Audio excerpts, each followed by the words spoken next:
ካሊድ ኢብን አልወሊድ እንደዚህ አይነት ተዋጊ ምድር አይታጣቅ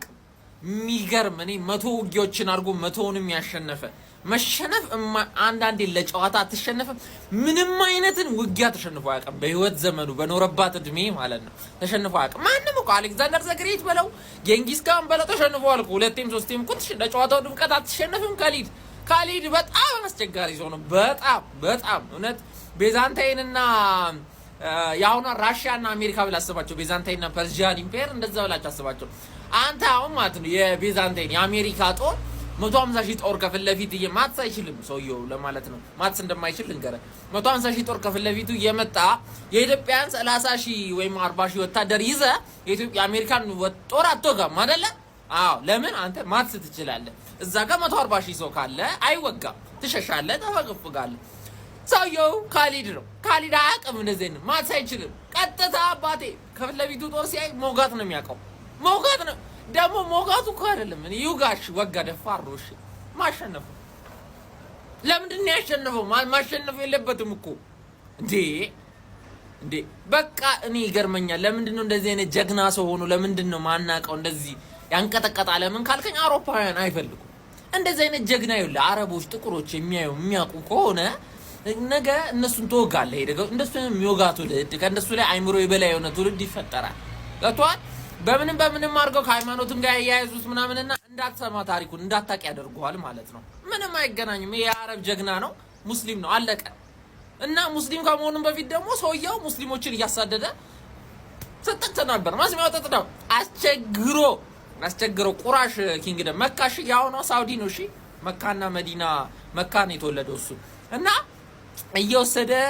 ጦር ያስቸገረ ሙስሊሞችን ከሰለመ በጊዜ ሄደ ደግሞ እስልምናን ተቀበለ ከእስልምናን ተቀበለ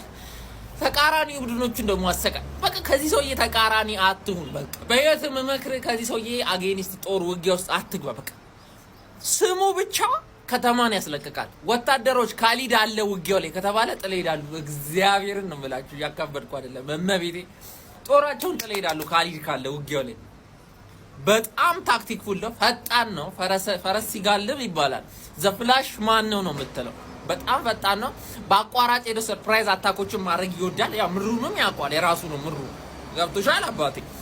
አውሎ ንፋስን ይጠቀም ነበር ለውጊያዎች ላይ አውሎ ንፋስ የሚመጣበትን ታይም ጠብቆ ውጊያዎችን ይከፍት ነበር ሰርፕራይዝ አታገና ሳይዘጋጁ በተኙበት በአቋራጭ ሄዶ ምናምን ወስዶ ስጥት ነው ቤዛንታይንና ራሺያና አሜሪካውን ቢስማሙ ብላስ ፐርሺያና ቤዛንታይን ተስማምተው እሱን ለሞጋት ለምን በአማራራቸው አልተሳካላቸውም ተሸነፉ አንድ ላይ ሆነ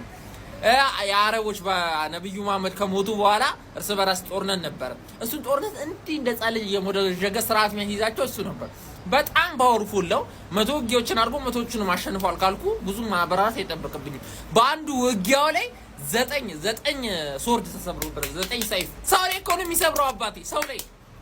9 ሰይፍ እንዴ እየቀያየረ ከጠላት ይቀበላል እንዴ አንገትን በጥሶ ነው የሚጠልል ጠላቱ አትሁን ግን ከማረከክ በኋላ ጫፍ አይነካም ቄስ ቤተክርስቲያን ማንኛውም ቤዛንታይን ኢምፓየር ክርስቲያን ነበሩ እሺ እንዴ ጫፍ አይነካም ጫፍ ግብር ትከፍላታለህ አርፈ ወይ ሙስሊም ትሆናታል ከሁለቱም ውጭ ይሰጣል ወይ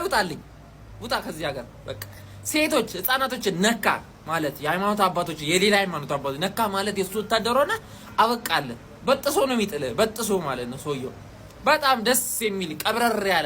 ያለ ሰው ሀቀኛ ሰው ሆነስት ማን ውጊያ ያሸነፈውን ሄዱም አንዳንዴ በቃ በሰላም ቆይ እስቲ ተረጋጉ በቃ በጦርንም ማሸነፍ የሚችለው አስርቦ ምናምን ነው በቃ እኔ የሚገርም ደማስቀስን ኢራቅን ኢራንን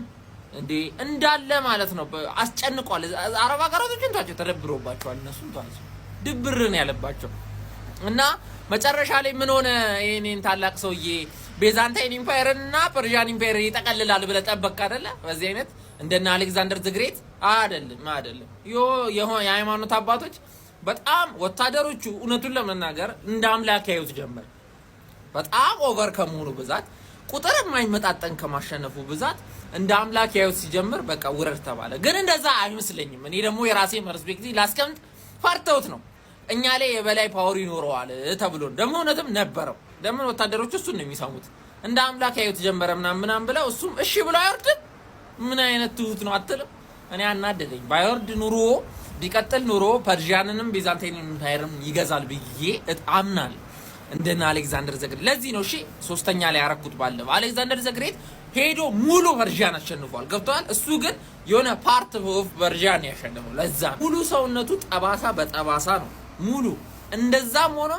አንድ ሳይሞት ማለት አልጋ ላይ እንደ ግመል ሞትኩ እያለ ነው የሞተው። አልጋ ላይ ታሞ ነው የሞተውና በቃ ይሄ ነው ጀግና ችግሩ። የሆነ ነገር ይይዛቸዋል የሆነ ነገር እግዚአብሔር